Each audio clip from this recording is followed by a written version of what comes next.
Well, good morning. Welcome to Friday morning, the 19th of August today. And we started a devotion yesterday called Blind Spots. Basically, that's all the things that are wrong with us we don't see.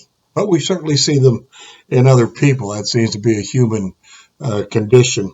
We left off with him talking about his spiritual coach. And sometimes he needed his coach to say, you're being too hard on yourself. And at other times, you're being too easy on yourself. You need an impartial observer, right?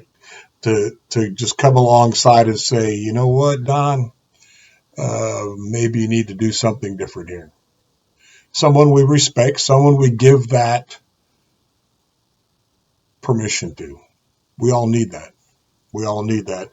He goes through talking about his coach to his wife, and that's for many husbands, that's our faithful person. In the same way, sometimes I need my wife, Maggie, to take me aside and say, Matthew, you're working too much.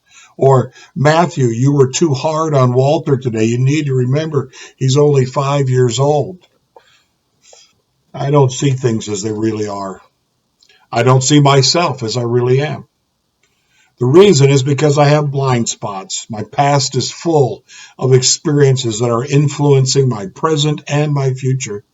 These past experiences have given birth to fear and insecurity, which create huge blind spots. The past has also given birth to 1,000 hopes and dreams and ambitions that I carry deep within me, and these also prevent me from seeing myself as I really am. At times I can be cynical because of something or someone I encountered in the past, and this cynicism is a blind spot. I can also be paranoid at times, another blind spot. And guess what?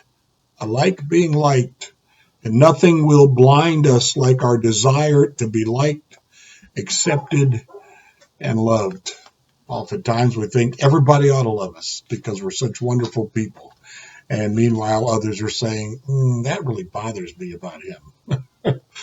All of these blind spots make it hard for me to see situations and people, especially myself, as they really are.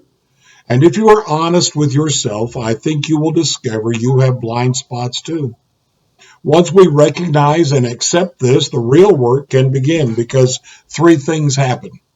We develop humility, we become docile to the promptings of the Holy Spirit, and we stop judging others and other people. Humility. Only the humble soul can be led. Only the humble soul is coachable. Only the humble soul can truly advance in the spiritual life. Pride fuels the delusion that we see ourselves as we really are and situations for what they really are. It blinds us to who we really are. Pride prevents us from allowing God to transform us radically. Pride stops us from experiencing the fullness of joy that God desires for us.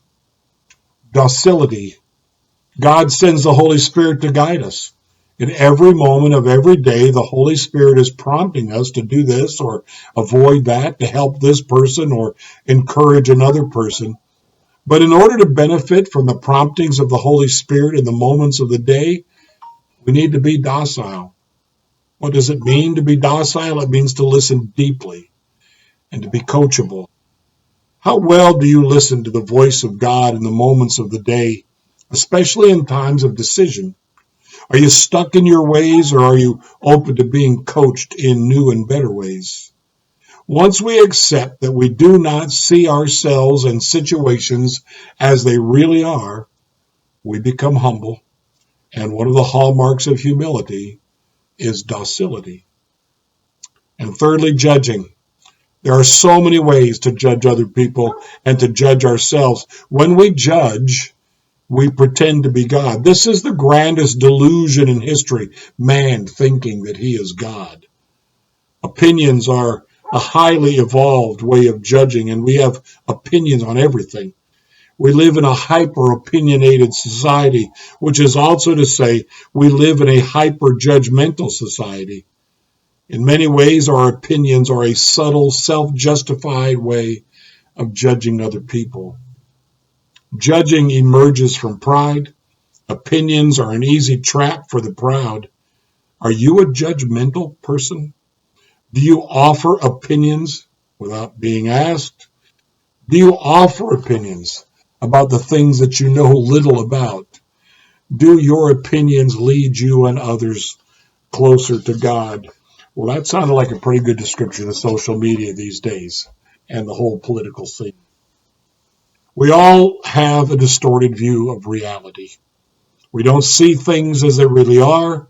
We don't see ourselves as we really are. We have blind spots, biases, and prejudices. Jesus wants to liberate us from all of these and help us to see things as they really are, to see ourselves as we really are. Point to ponder, we all have blind spots. We probably need to look at ourselves in the mirror and say to that face, that person represented, you have blind spots. There are things about you you're not going to see today. You're not going to take note of. You'll see it in others. And that's why the verse to live is Matthew 7:3. Why do you see the speck in your neighbor's eye, but do not notice the log in your own eye? The question to consider, how are your blind spots affecting your relationships? How are your blind spots affecting your relationships? And a prayer, Lord, take the blindness from my eyes so that I can see people, situations, and myself as you see.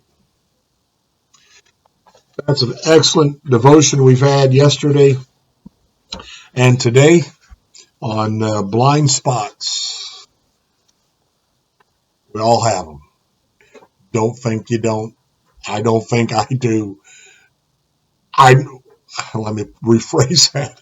I don't think I'm got it all together when it comes to blind spots.